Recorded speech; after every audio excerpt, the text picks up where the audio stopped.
Today, I'm going to try to beat a hardcore Nuzlocke of Pokemon Omega Ruby playing as Gym Leader Brock using his best possible team. You see, back in the day, I created a series called True Power in which I narrowed down the best possible teams of the major characters in the Pokemon franchise, using their actual appearances in the games. And with my new secret project about to be revealed, I figured it's a great time to try this out. For this run, we're going to get one new encounter per every badge we obtain, with Brock's best team looking like this. But we'll be allowed his two best alternates as well to make it a more reasonable challenge. If you like this idea and want to see more trainer runs, make sure to smash those like and subscribe buttons down below and I'll deliver. Let's see if we can beat Pokemon Omega Ruby as Brock with only one new encounter per badge obtained, no items in battle, level caps in place, and the battle mode on set at all times. This video is sponsored by myself. That's right, over the last year and a half, I've been working behind the scenes on a massive scale secret project, and right now, here in this video, I'd like to premiere the official full trailer. Enjoy.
That's right, we're bringing the Major League sports experience to Pokemon, with the major characters you know and love battling it out with their best possible teams. This is all going down on a brand new second channel linked down below, and if you go there you'll see that the first match is already up as a bonus to early subscribers, an exhibition match seeing Ethan face off with Red. Make sure to subscribe to that channel after the video, as I'm very curious to see just how wild my Nuzlocke crew can get the sub count over there. Thanks so much for your support guys, and let's get into the run. Alright, here we go, taking on the Hoenn region as Gym Leader Brock. Something tells me he wouldn't mind being locked in the back of a truck by a woman. Just have a feeling, you know? Oddly enough, this is the first game I can remember in which the player character doesn't have a PC in their room. We do have a Wii U though, and this. Watching Birch get mauled by a Poochyena is entertaining, but I suppose we should help him out. Let's pick our starter Pokemon. Okay, no, that is just too much. I don't think they quite designed the starter selection screen for an Onix of all things. That Poochyena doesn't have a chance, does it? Now, Onix is a weird one as it's got super low attack, but wicked high defense and surprisingly good speed too, and I noticed it has the curse move at the outset too. Cool. Back at the lab, Birch lets us keep the Pokemon that we picked, and wait, Mudkip? Hold on, that wasn't our agreement.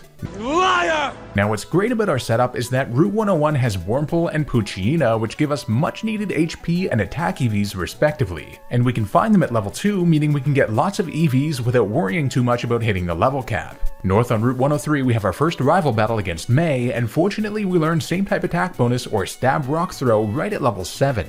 Another fortunate thing is that May's Trico doesn't yet have any grass moves, as a stab 4x super effective move would have ended a run right here. Apart from that, Onix is a wicked Pokemon to have early on, clobbering Trico in 2 hits. After getting some Pokeballs from May, I check out her Onix's stats and it turns out that she has Sturdy, which actually works properly in this gen, meaning she can't get one hit KO'd from full health, and a Hasty plus speed and minus defense nature. Not bad, as we can always use more speed, and Onix surely has enough defense to get by. It's time to go visit our very own father in Petalburg who... Wait, son, where the hell did you get an Onix? There's no place anywhere near here you can find those, and I know damn well Birch isn't offering those as starters. After getting disowned for hacking, we can pick up some great things like orange berries before making our way through the Petalburg woods. Beyond that, we get to the flower shop and, you know, I think this is the very last place that Onix wants to be.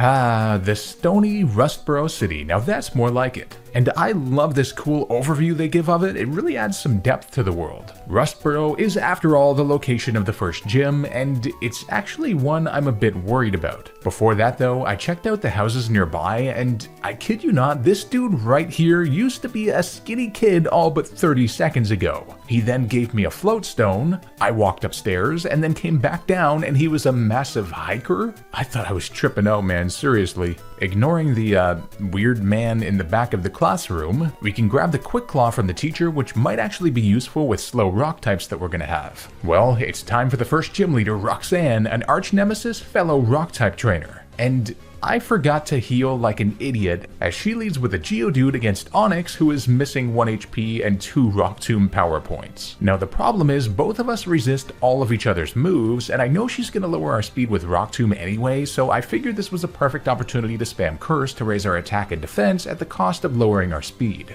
As it stands, Geodude has way more attack power than us, but we have more defense, so we need the attack boost. I get all 6 off to maximize our stats, and now we're able to do about a third on her with Rock Tomb. I bring her to the red, and then she gets a crit before healing almost fully. 2 more bring her to just a sliver, but fortunately our Rock Tombs have lowered her speed to the point where we can now take her out with another. In comes her ace, Nose Pass. It did avoid our first Rock Tomb, but the second one slams it to a quarter as it doesn't resist rock like Geodude does. It seems my worry about losing all our Rock Tomb PP was unfounded as we survive the battle on just over half health and take her out with a final attack. Alright, that actually worked out quite a bit better than I thought it would. Curse came in clutch. And for acquiring our first badge, we get a special reward, a new encounter. They're all in my PC as randomly selected eggs, so it's time to find out what we get, and given what the next gym is, I know what I'm hoping for. But nope, our egg hatches and gives us a Larvitar. Super cool, but not what I think we need right now. It has a bashful neutral nature, which I'll definitely take. As if Roxanne wasn't enough, I ran into a hiker with 2 Geodudes shortly thereafter, and he brought us down to just 2 HP in the red before we thankfully landed our Rock Tomb to take it out. Sheesh, I never want to see another rock trainer again. Ah, now there's a man with good Pokemon taste. I'm really hoping we can get one of those, as water would be huge to have on a rock team. Holding Mr. Briny and Pico hostage, we force them to take us all the way to Dewford Town where the next gym is, and before anything, I make sure to talk to Mr. Fancy Pants over here, who gives us a Silk Scarf to boost the power of normal moves. And after some training, it's time to hit up the next gym, a terrifying one, where Brawly, the fighting type gym leader, awaits. Yup, a fighting gym leader with us having 2 mere rock types on our team. I am not feeling too hopeful here. He leads with a Machop of all things as I get Onix out there. We have to play this very carefully as he has high crit ratio Karate Chop and Bulk Up too. My plan is to use Curse right away, and then he hits a Karate Chop and no crit. Whew.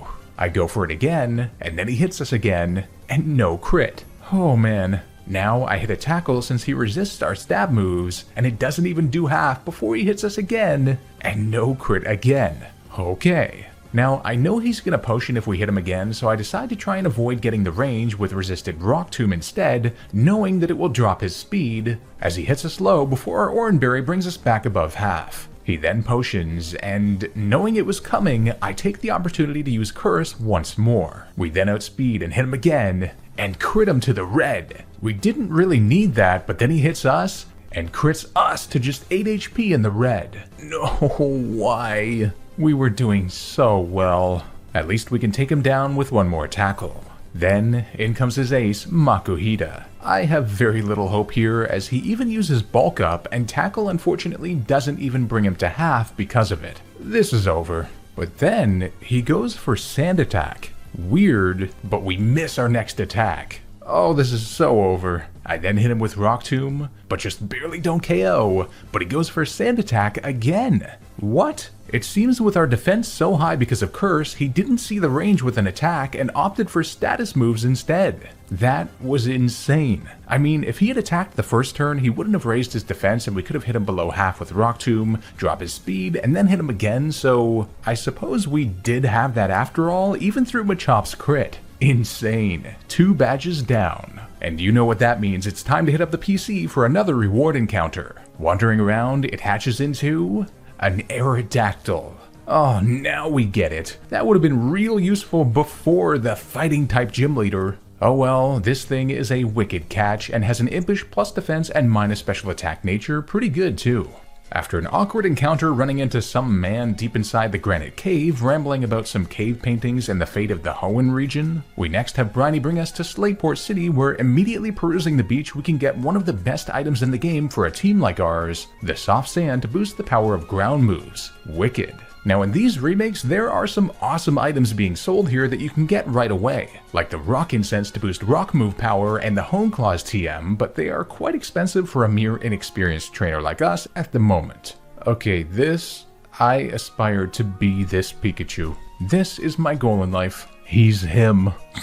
Hey, and we're off to a good start, winning over Lycia's heart even though she's got like a dozen men fawning over her. Brock is on a winning streak lately. Now up ahead, I almost lost Aerodactyl to a damn Aeron. I realized that we somehow still don't have a single ground type move, and Aeron resists every damn move we have and has steel moves to pulverize us with. We've got to address that soon. And that's not all Route 110 has in store for us, as up ahead we have a rival battle against May, with her now having a frightening team against us. She leads with a Slugma though, which gives us a good opportunity to get Aerodactyl out there and slam it with Rock Tomb for the instant one-hit KO. But then, in comes Wailmer. This thing is 4 times super effective against 2/3 of our team, but after hitting it, she goes for rollout instead of the water move. Interesting. It is also super effective against us, and that thing is damn bulky, so I need to get rid of it quick before its power grows. And grow it does, bringing us below half before our berry, but a final wing attack, going for the 100% accuracy as missing it would be fatal, gets the job done. Then comes an arguably even scarier threat, Grovyle, also 4 times super effective against 2/3 of our team. But that's why I wanted Aerodactyl to be out there and ready to go, being one of the few things in the game that can outspeed it at this point and take it down with a stab super effective wing attack. Whew. It was a crit, but my calcs tell me that we should have gotten the range anyway. Let's go. With that, we arrive in the next gym location, Mauville City, and I was so conflicted upon playing these remakes for the first time, seeing it had become an indoor mall kind of city. This is the one city I remember being so excited to see remade in its simplicity, but oh well. One of the most important items in the game for us is available here, the Mach Bike in particular, as it's going to unlock perhaps the single greatest item for us in the game, but we'll get to that a bit later on. On the rooftop, we can also grab the metronome item from some shady dude, adding power to moves that are used consecutively. And before the next gym leader, Watson, I make sure to put it on Onyx. As an electric gym leader, I was feeling pretty confident going into this battle, but I forgot the maxim that I'm meant to live by. Never underestimate Watson, the almighty run killer. First of all, there isn't a single way to get any type of ground move on any of our Pokemon at this point, which really sucks, but I came up with an alternate plan. He leads with a Magnemite against Onyx, and I forgot to heal again, but I go for Rock Polish right away as it can't do anything to us but tackle. I then hit it with a super effective Rock Smash that I taught her from Wally's dad, which doesn't quite do half. But I'd attached the Metronome to Onyx, giving us enough power for the second one to take him down. Then in comes Magneton, which tanks Rock Smash well, but does have Magnet Bomb, which is super effective and hits us hard for a quarter. I then hit him again, but don't quite KO on the red, and then he hits a Supersonic to confuse us. Uh-oh. After he heals, we then land another, but it's not enough to KO, and we hit ourselves in confusion, then get slammed to just 7 HP in the red. Holy. I have to switch, so I go into Larvitar, and Magnet Bomb does over half, but our berry brings us back over. He then confuses us, and we hit ourselves in confusion again, bringing us into KO range now. So I'm forced to switch yet again into our last full health Pokemon, Aerodactyl,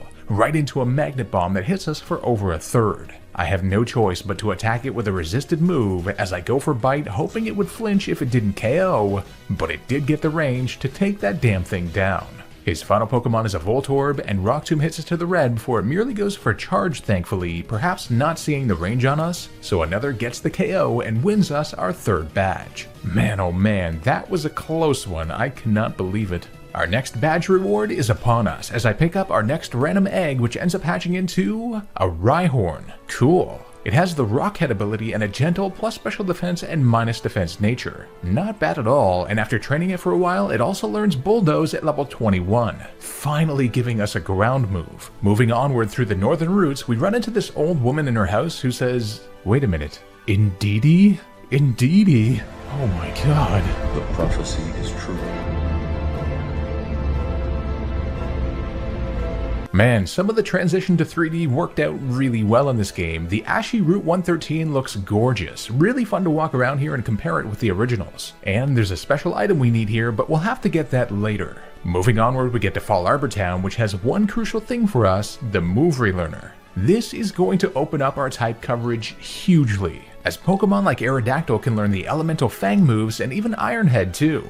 I'm gonna teach him Thunderfang for now, as I figure we need some way to deal with water types. Not only that, but just ahead we can enter the Fossil Maniac's house and get a wicked TM from his brother, Dig, which is an 80 power move in this gen. Incredible and much needed. Let's go visit an old friend. Oh my gosh. Keep this up, Lynette, and you're gonna find yourself on an episode of Hoarders. I mean, what the hell?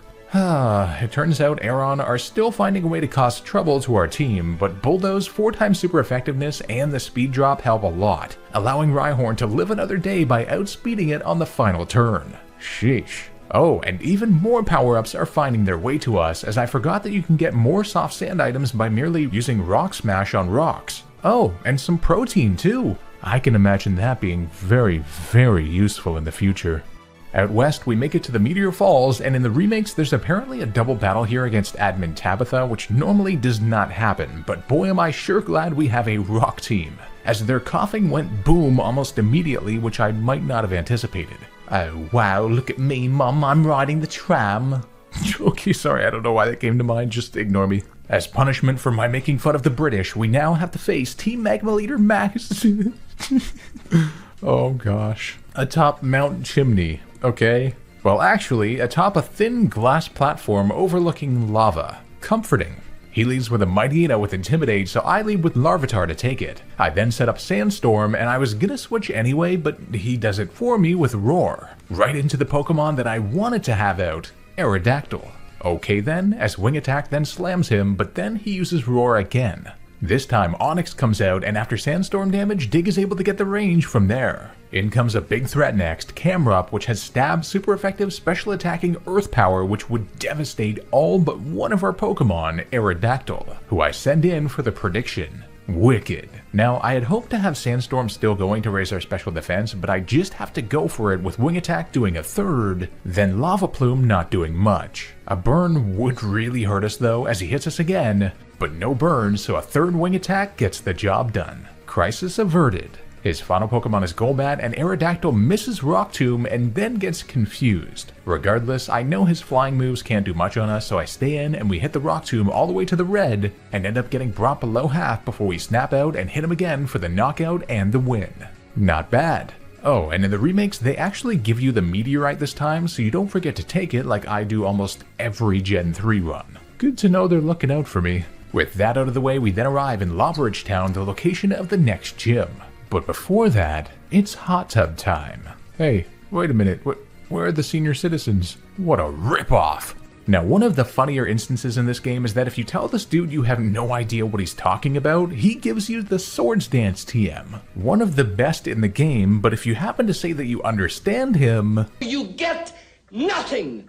You lose! It's time to take on the 4th gym leader, Flannery, the Fire Specialist. On the face of it, we've got a great matchup against her, but there's one key factor we're going to have to watch out for: weather setup. She leads with a Slugma, and I get our trusty Larvitar in the field. I set up the Sandstorm right away, as Slugma then cancels it out with Sunny Day. Yikes. The weather wars have begun. I try again, and now she went for Overheat as expected, which doesn't do much, especially with the Sandstorm raising our special defense. Now I smash it with Rock Slide for the immediate KO. In comes her Numel next, and we cannot afford to get hit by Earth Power, so I switch into Aerodactyl for the prediction, but she goes for Sunny Day instead. Oh great. Regardless, I can hit it hard to the red with Wing Attack, then hit it again knowing she's gonna Hyper Potion and we can stall out the sun a bit more, but bam! A critical hit right at the moment I want it least. Of course. Now, in comes her Torkoal with a potential sun-boosted Overheat which would cause huge problems even despite resistances on our team. Ultimately, I just go for Wing Attack, and she misses Overheat. Amazing! I hit her again, but then she uses Curse. Uh-oh. This thing was already hard enough to damage. With the sun now down, I switch into Larvitar, knowing if she resets it, which she does, I can now outspeed with the Sandstorm. And it works brilliantly, although she did use Curse again. The chip damage from Sandstorm combined with Rock Slide now bring her below half, but she changes the weather again. Good thing being, Curse has made it so that we can now always outspeed and change the weather to our liking, as she then goes for Overheat, and it hardly does anything now, and drops her special attack too. Torkoal is quite crippled now, so I hit her with Rock Slide, which flinches, and with her on just a sliver, we then miss our next Rock Slide as she sets up Sunny Day, but I merely set the Sandstorm up again as she went for Curse, and then bite her into Oblivion to get rid of that threat and win us our 4th badge. A bit trickier than anticipated, but being able to outspeed and raise our special defense with Sandstorm before she overheats and lowers her special attack was crucial. After the win, May then gives us the Go Goggles, which allow us access to the desert part of Route 111, where we can find one of the best TMs in the game for our team, Sandstorm. Now that's gonna be handy. Hitting up the Pokemon Center, wait a minute, if I'm Brock, shouldn't I be hitting on Nurse Joy? Hey, what do you say? You be the frying pan to my drying pan. That is how it goes, isn't it? Oh, never mind. Let's just pick up our damn next encounter and get out of here. Hatching our next egg, our next encounter ends up being an Ammonite, finally granting us a water type. And he's got shell armor, meaning he can't get crit, and a quirky neutral nature too. Fantastic. Shortly thereafter, we have the very first evolution of this entire run. Seems crazy to say that, as Larvitar evolves into a Pupitar, giving us further bulk and power. Wicked. With that, we arrive back in Petalburg City, now able to take on the 5th gym leader, our very own father, Norman, the normal specialist. He leads with a Slacking as I get our newly evolved Pupitar out there. I know he can't encore us first turn since he outspeeds, and with Slacking having the Truant ability, we have a great way to cheese it. Getting hit with Feint Attack for not too much, and I had a Chesto Berry in case he yawned anyway, setting up Sandstorm, and then going for Dig while it loafs around. With us underground, every single time it has a chance to attack, we steadily wear him down while taking no damage. Then resetting the Sandstorm as he Hyper Potions and starting the cycle over again, eventually taking him down after 5 digs. Next comes Vigoroth, who also only has Feint Attack as its only non-resistant move, but I decide to switch in Rhyhorn here as he had gone for Encore, exactly what I wanted to avoid due to the delicate timing here. Then I bulldoze him twice for the KO. In comes his ace, an even more powerful Slacking, and I switch in Pupitar as we get hit by Feint Attack again for a 3rd. Fortunately, it wasn't Swagger, and now we can employ our Dig strat once more as our very last power point gets the job done. Whew, perfect timing. Not only that, but we also get the Surf HM from Wally's dad, a perfect move for our new Ammonite. After some heartening daddy dialogue occurs between our father and Wally's, we can now surf around to get some great new items. And I've gotta say, this is quite the abandoned ship upgrade, definitely one of the more impressive displays of technical improvements in these remakes. Now after finding out that New Mauville doesn't open up until way later in this game, unlike the originals, I forgo my plan to get the metal coat there and found an alternative method by using Thief on Wild Magnemite, which do fortunately come in hordes on Route 110, and this allows us to finally trade evolve our starter Onyx into a monster Steelix. That steel typing should be crucial. Not only that, but with the Mach Bike in hand, we can now make it deeper into the Granite Cave to find perhaps the single greatest item in the game for us, the Steelixite. Unbelievable, but we're gonna need to wait to get the Mega Bracelet before we can make use of it. And wow, look at that, Mr. Steven Stone and a legendary Latias here to whisk us off to a magical island where Latios is also waiting, and Steven eventually hands us a Mega Bracelet for helping him. What timing! Way up north, after some trekking through several routes, we arrive at the Weather Institute where Magma Admin Tabitha challenges us to battle, and it's time to test this bad boy out, as Steelix can now Mega Evolve into an absolutely monstrous creation, Mega Steelix, eating up even an Earth power from a Camerupt, since I know we have to respond with the Stab super effective 80 power 125 base attack Dig to wipe it off the face of the Earth. Epic. We can also get the Mystic Water item off the gift cast form for winning, and the front desk lady gives us one of the weather extending stones, the Icy Rock. Unfortunately not the Smooth Rock, but we can come back tomorrow to try and score it. Just before the next city, we run into May, who challenges us to another battle, and this time I lead with Pupitar to change the weather from rain to sand, then switch into Aerodactyl. We tank an Ancient Power and then can demolish it with Rock Tomb. In comes the threatening Whalmer, but this time we've not only got the sand up to increase our special defense, but also Thunderfang. which barely doesn't KO, but does paralyze, but she does make it through with the brine, but with the sand up it doesn't do a whole lot and another attack takes her down.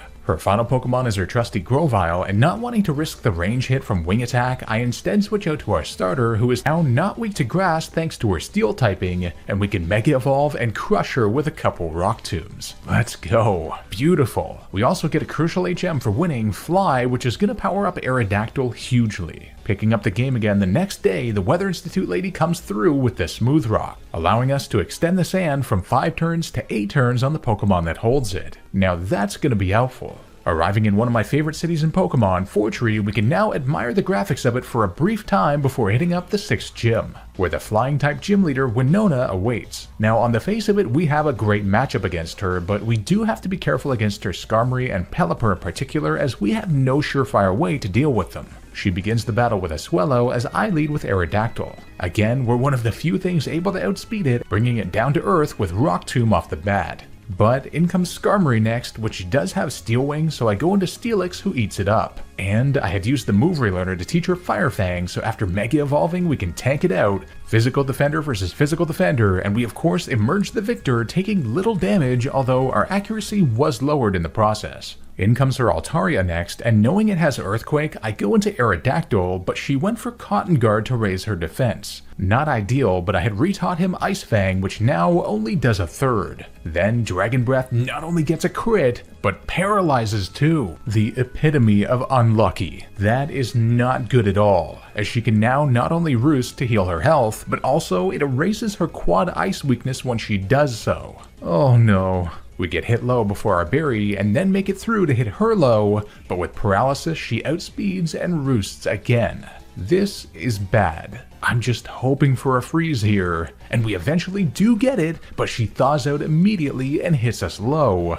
But we get a crit to try and even the score. Holy, that was nuts. But then, in comes Pelipper, and I realize we have nothing to deal with this, as normally Thunderfang would be the answer here, but we're gonna get outsped due to the damn paralysis. Uh-oh. What can I possibly switch into a Water Pulse? I decide to go into Steelix, as Water Pulse does about a quarter. She then hits it again, and we survive on the red, but then get confused. But make it through for Rock Slide, but it barely doesn't KO in the red. Oh no, our remaining Pokemon are all 4 times weak to water except Ammonite, who I put absolutely no effort into training since I didn't think we'd need him in his unevolved state, and she healed up fully. Oh boy, our only answer is Rollout here as we hit her twice, but Water Pulse does just enough to 3-hit KO and takes down Ammonite. Ouch. Our first death of the run and our only special attacker that we could have had. That is not good. And now what? Everything on our team is a 1-hit KO and outsped by her. Well, I send in Pupitar, who's 4 times weak to Water Pulse, but we miraculously survive on 10 HP, don't get confused, and land the Rock Slide to take her down and win the battle by the skin of our teeth. Holy, I never want to hear Winona's name ever again. Well, depositing our dear fallen Ammonite, we do at least get a new reward here. This time we hatch a Kabuto. I guess kinda replacing that water typing in a sense with a relaxed plus defense and minus speed nature. Not very good, as he's gonna be one of our 2 Pokemon with any speed. Oh well, at least the Brockster scored a lakeside date after all. Now that's something to cheer us up. As if things couldn't get any worse though, I accidentally ran into May completely unprepared. Her Swellow was a 1-hit with Rock Tomb at least, and then her Wailord. I knew I could not leave on max HP for a Water Spout, and so I can't switch. I have to hit it with Thunderfang, which it tanked below half and then hit us, and Aerodactyl clutched it on 14 HP and then hit it again for the KO. Upon Magcargo switch in, I then switched into Rhyhorn for the Bulldoze quad effective KO. Then in comes her now fully evolved Sceptile. Fortunately, we have Mega Steelix as an answer to her physical attacks, and Fire Fang coverage is delightful, 1-hit KOing her with a crit. Well, that was very close with her fully evolved Wailord there. Wow, Team Magma sure received an increase in funding lately. I mean, look at this place. Not only that, but they've got my favorite part of any game here. Wow, what fun. Look at us go. Whee! I love this game design. Just fantastic. Okay, I've gotta say, not even Solid Rock is gonna save that drowning Camerupt. I mean, yikes. Oh, come on, 5 versus 1? How is this fair? If only Aerodactyl had Rock Slide at this point. Hot! The magma flowing in this tube is super hot! I know better than to touch things that are hot. Well, you better keep your hands off the Brockster then, baby.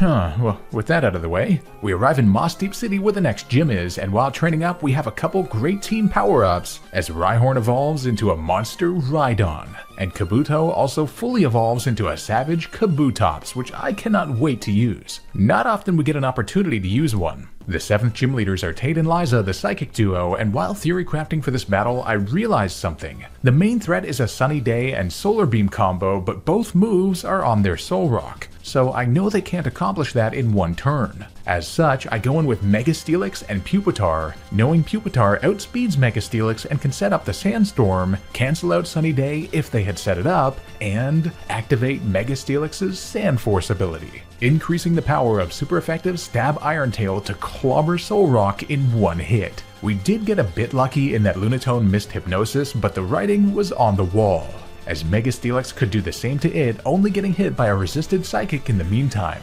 Well, I think it was about time we got a break after all. 7 badges. Whoa. Okay, the world is officially ending? I knew it would come to this. A green beam emerging from the Earth's core. Hey, see, this old man understands. Great minds think alike. With Dive Now in hand, in this game they actually give you scuba gear so you don't drown, but apparently that doesn't matter as... What the hell, are we trapped?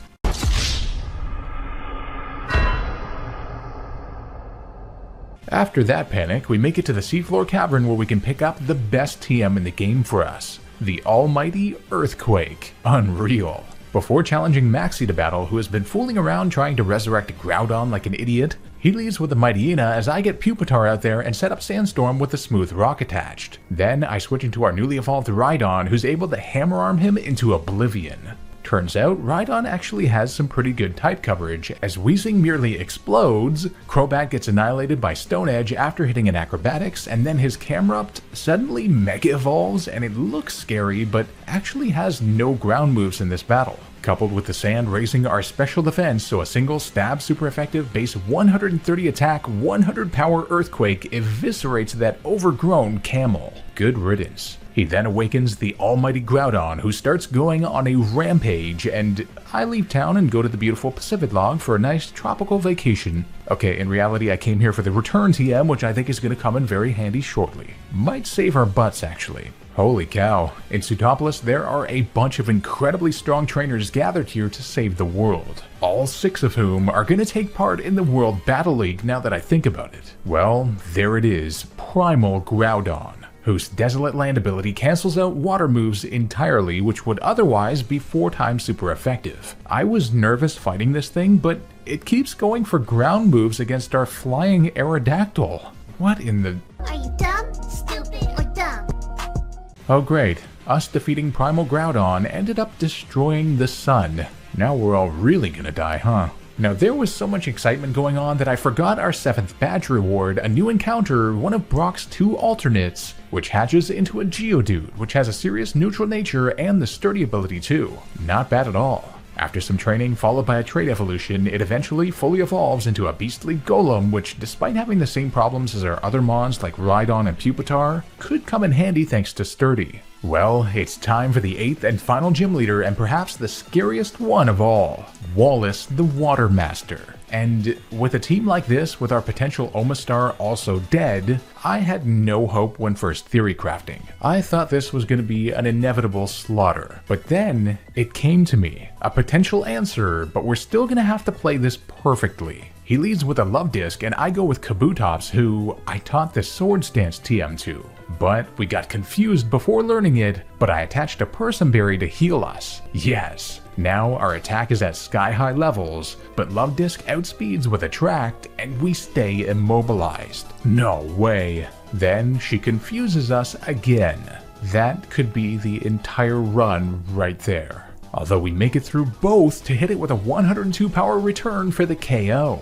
But now, in comes Whiscash, a part ground type with Earthquake. I have no choice, and we make it through confusion to KO it as well. No way. In comes his ace though, Milotic, and we snap out of confusion and hit it, but it survives on just a sliver. Then lands a 120 power Hydro Pump, but Kabutops' water neutrality comes in clutch and survives it on a third. Then after it heals, we get the proper range and take it down. Oh man. In comes Celio next, which suffers the same fate, and finally his Sea King also gets outsped and down by a 102 power +2 115 base attack return for our 8th and final badge. I cannot believe that actually worked, especially after how it all started.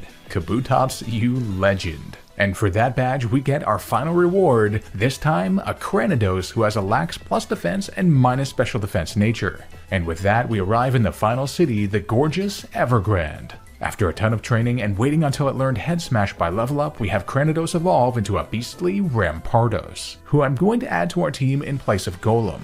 A long trek through Victory Road brings us to a boy that we haven't seen in quite some time, Wally, who has become impossibly strong compared to what he once was. Fortunately though, we're able to overlevel him a bit given that the next level cap belongs to the Elite Four, and Aerodactyl can smash his Altaria with a 4x super effective Ice Fang, then Earthquake his Magneton to Sturdy, fortunately tank a super effective Flash Cannon in the red, a bit closer than I was expecting, then it's all down to being able to land 3 consecutive stab 90 power flies to take down his Rosalia, Delcatty, which I couldn't switch out from due to Charm and Sing, and finally his Gallade, which ends up Mega Evolving, which fortunately is not very physically bulky nor fast and is weak to flying, giving Aerodactyl the clean sweep against Wally with one close call admittedly. That win grants us access to our final destination, the Hoenn Region Pokemon League. While training up, we have a Wicked evolution to fulfill Brock's true power, as Rhydon evolves into a Wicked Rhyperior with Solid Rock to lower the power of super effective moves too.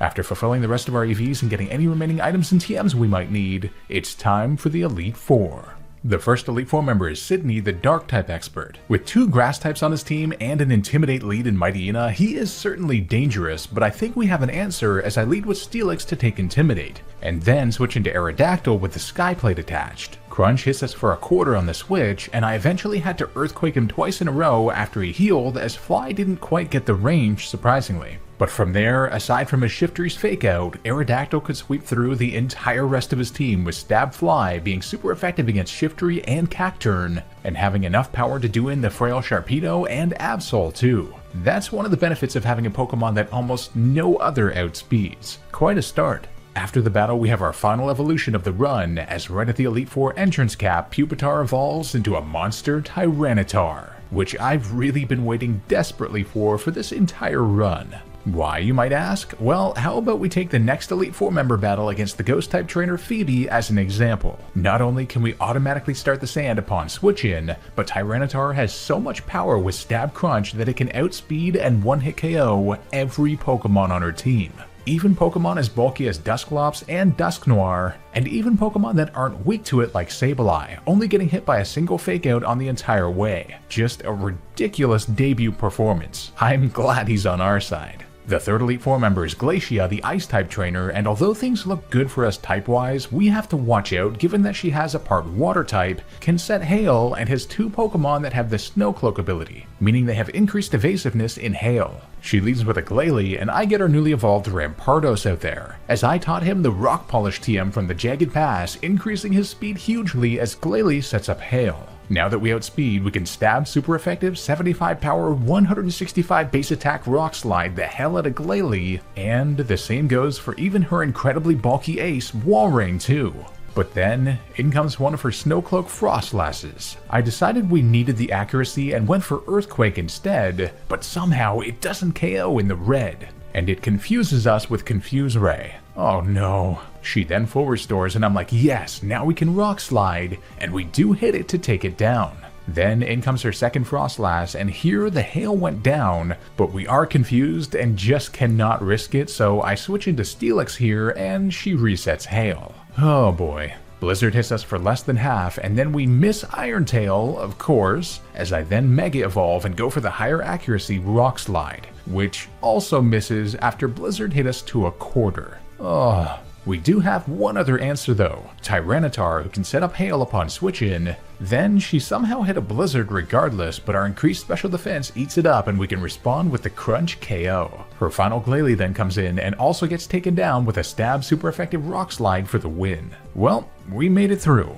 The last Elite Four member is Drake, the Dragon Expert. With part ground types with Earthquake and a water type Kingdra, he is looking like quite a threat, but I lead with Tyranitar against his Altaria. This way I set up the sand and can bait the Moonblast and go into Steelix to resist it and Mega Evolve. Then he does Cotton Guard, but Sandforce boosted 4x damage Ice Fang is still a 2-hit KO, while we got hit for very little. Now I can bait the Earthquake from Flygon and switch into Aerodactyl for immunity and then outspeed him and 4x damage Ice Fang it for the KO. In comes Kingdra next, who proceeds to yawn Kabutops as I switch him in. Then I hit a Rock Slide for over half and get the flinch. Beautiful, but we do fall asleep. Surf then hits for not much with the sand up, but then it goes down immediately. Yikes. My best bet is to reset it with Tyranitar, who with the boost now absorbs one for a quarter and can outspeed and KO Kingdra with 2 crunches after he healed. In comes his ace, Salamence with Intimidate, but given its move pool, Mega Steelix is the perfect answer, tanking even a crit Dragon Rush with relative ease followed by a crunch, and responding with a Sandforce boosted 4x damage Ice Fang for the immediate KO. His final Pokemon is Flygon, who is an easy switch into Aerodactyl, who can outspeed on the next turn and end his career with Ice Fang. Amazing, we've got quite good team synergy overall with Tyranitar's help now. Well, it's time. The final battle, the champion of the Hoenn region, Steven Stone, the Steel-type expert. Honestly, this looks like a matchup between two similar kind of rock and ground teams, but Steel is an extra challenge that we're going to have to account for. Without any further ado, let's give it our best. He leads with a tricky one, Skarmory, as I go in with Tyranitar to start the sand. I then switch into Steelix and Mega Evolve, knowing the worst Skarmory can do is set up spikes, which it does. Super effective against our entire team besides Aerodactyl. Even with the help of Sandforce, Rock Slide only does a quarter, so in the process he's able to set up all 3 layers of spikes, which is not good. But we do get the KO eventually.